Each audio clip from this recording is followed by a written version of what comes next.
This is Matthew Kratter from Bitcoin University. Today I want to answer the question, what happens if they close all Bitcoin exchanges? This is a response to a lot of the questions I got yesterday from my video about Bitcoin and how the exits are closing in Nigeria and how the Nigerian government and central bank have increasingly sought to prevent Nigerians from escaping out of their local fiat currency into Bitcoin. And I use this as an example of why it's very important to take your own coins into self-custody, even in the US, because I think we're progressing on a similar path.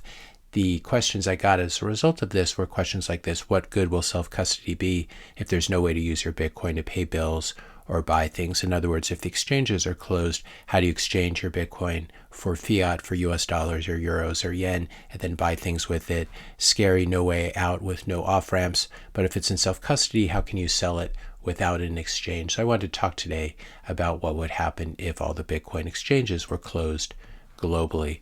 Like any other kind of money, you can use Bitcoin directly to buy goods and services or receive payment for providing goods and services. So it really is like any other kind of money.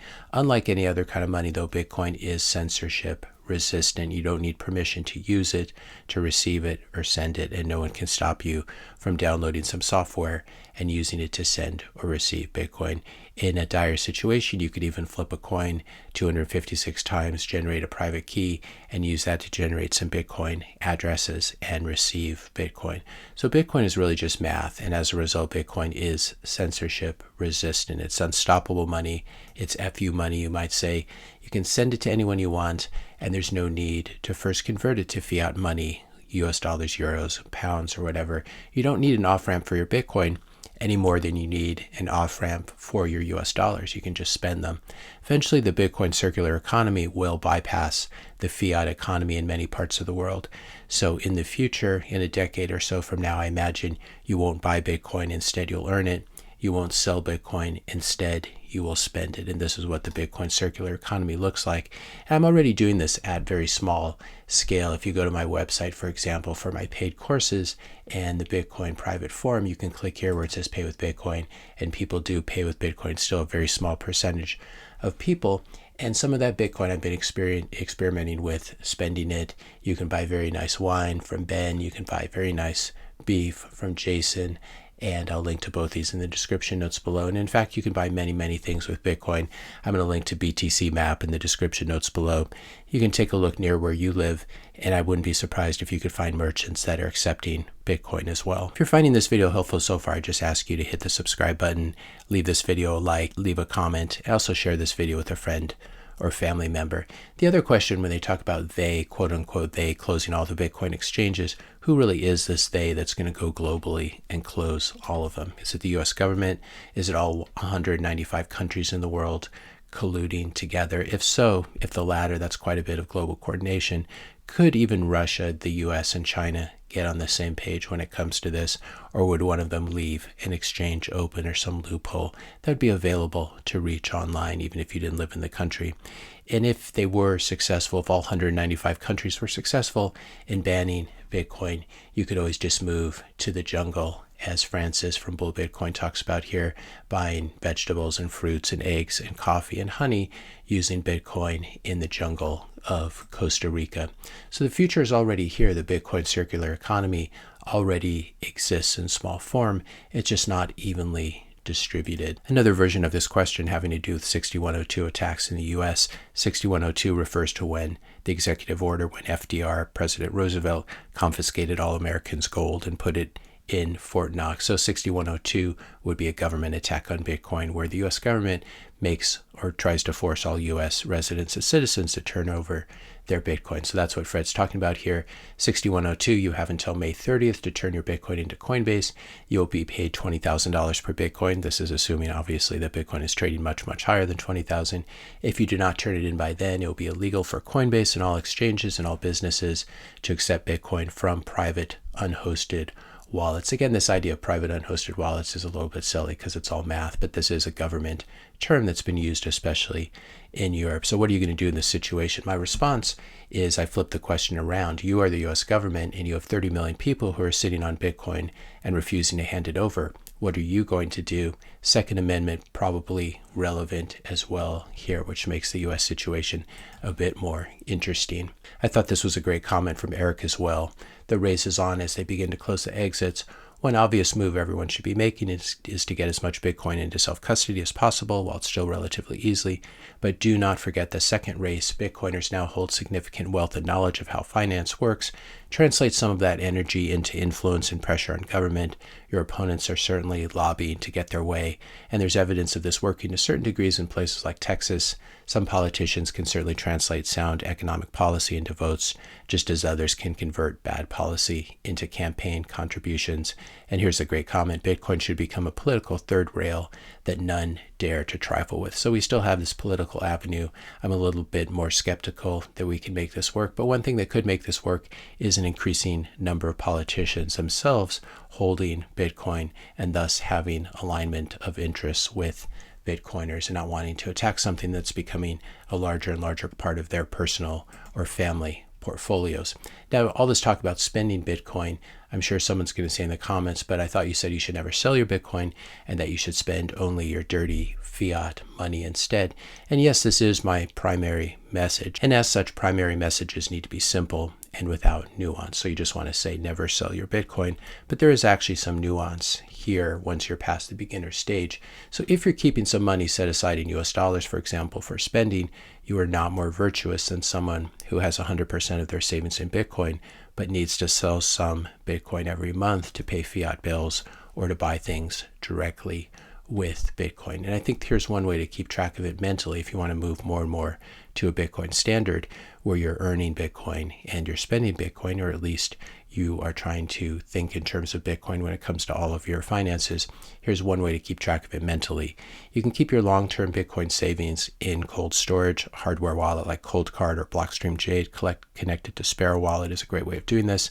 And then you never, ever, ever touch this money, this long-term Bitcoin savings, unless you really need to. So in other words, this would be something you would touch for an extreme family medical emergency, not to buy a Lambo or go on a vacation to the tropics. So that'd be the side of your long-term Bitcoin savings. And then you can create a separate wallet or a separate storage solution, maybe a hot wallet on your phone that you can use for spending Bitcoin and just learning how this works. You can practice spending and replace. So maybe you have $100 on this hot wallet. Once it's gone, you buy some more Bitcoin and add it to this hot wallet. It's very important, though, to make sure to never do transactions directly between this hot wallet and your cold storage directly if you're not going to do a coin join in the middle, and that's become very difficult to do at this point, at least in the US. So one thing you can do is you can just buy some more Bitcoin from an exchange and use that to keep your hot wallet full and to top it off when it gets down, rather than sending any Bitcoin from your cold storage. Also, another thing you can do to help to jumpstart the Bitcoin circular economy globally is you can talk to business owners and tell them about the advantages of accepting Bitcoin. For example, being able to avoid that 3%, roughly 3% credit card transaction fees that merchants always pay, at least in the US. You can also show merchants the BTC map that I just linked to before. You can help them download a mobile wallet, maybe something like Blue Wallet, send them a few sats as a tip to get them started, and basically onboard them to Bitcoin and onboard them to Bitcoin with new customers. So for example, as well, you could join or start a local Bitcoin meetup, and then you could go as a group or contact various merchants as a group, tell them that you all want to buy something from the store, from the website, but you would like them to accept Bitcoin first. Obviously do this in a friendly, not an intimidating or threatening manner. But I think this is something that any merchant would love to see, thousands and thousands of dollars walking in the door. And I'm sure they'd be happy to open up a hardware wallet or a mobile wallet on their phone or something like this in order to receive Bitcoin. The other thing they could do, you could onboard them to Zapwrite, which is what I use for my website as well. And I'm not being paid to advertise them.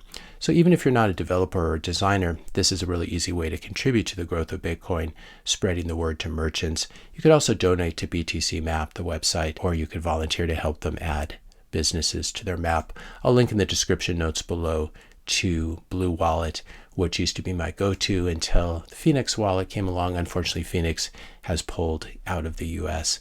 So if you're outside the US, you can still use it. If you're inside the US, you can use Blue Wallet, which has both Lightning and on-chain payments, or you could use Zapprite if you're a merchant. Now, at least in the US, there's still this very annoying rule. When you spend Bitcoin, you need to pay capital gains tax on it. Basically, what you do is you calculate your cost basis or your purchase price, and then if the amount, the value of that Bitcoin is worth more when you go to spend it or send it to a merchant, then you'd owe capital gains taxes on the difference, either long-term capital gains taxes if it's been a year and a day, or if it's been less than a year, you would owe short-term capital gains taxes. So this is something definitely to keep track of. I'm certainly not advocating for anyone to break the law, but I don't think the IRS is going to come after you for a $5 coffee purchase done every once in a while. But if you want to be a stickler, you should definitely keep track of this. And eventually this sort of law is going to be abolished and Bitcoin will just appear to be money. In the situation that we're talking about, of course, where all the Bitcoin exchanges close and there's a major attack by the government on individuals, keeping track of your cost basis and your Bitcoin spending will probably become a very low priority. This would be a more life and death situation where you wouldn't be worrying about taxes. You'd be worrying more about survival and living off of your Bitcoin. So Bitcoin ultimately can be used and is meant to be used as peer-to-peer money without a custodian, without converting it to fiat first on an exchange. It's permissionless. It's open to everyone, as we said. And there's a lot of free and open source software, FOSS software that anyone can download and use to send or receive Bitcoin. So if the authorities in one country ban a particular wallet, you can still use things like Mutiny Wallet, for example, in your browser on your phone as a progressive web app. So this would be accessible even if it was no longer available in one of the app stores. We also obviously have Sparrow Wallet, which I really like for laptop or desktop. And I'll link to this in the description notes below. You can't stop free and open source software. Ultimately, all these things will end up on GitHub or even privately hosted instances in the form of Git. And so it's very, very difficult to stop something like software. There always going to be backup copies. On the hardware wallet side of things, of course, we have the Seed Signer as well, which enables you to build your own hardware wallet from easily available parts. So this is something that's very, very going to be very, very difficult for governments to stop because the software is very flexible, the hardware is very flexible, and when you have people who want to use Bitcoin as they're using it now in Nigeria to escape out of the Nigerian Naira, when you have people really wanting something and it's peer-to-peer and it's decentralized and it's widely available, it's ultimately impossible for governments to stop it. And so I think this is where we're headed in Bitcoin, certainly in many places. I'm sure fiat will continue to exist, but there will be many, many places where you can spend your Bitcoin, and especially in sort of an underground way that cannot be stopped by government, especially in the context of some sort of global crackdown on Bitcoin exchanges. If you enjoyed this video, be sure to hit the subscribe and like buttons. Hit the notification bell if you want to be notified when I publish my next video, and let me know your questions and comments in the comment section below. Thanks a lot for watching, and I'll see you in the next video.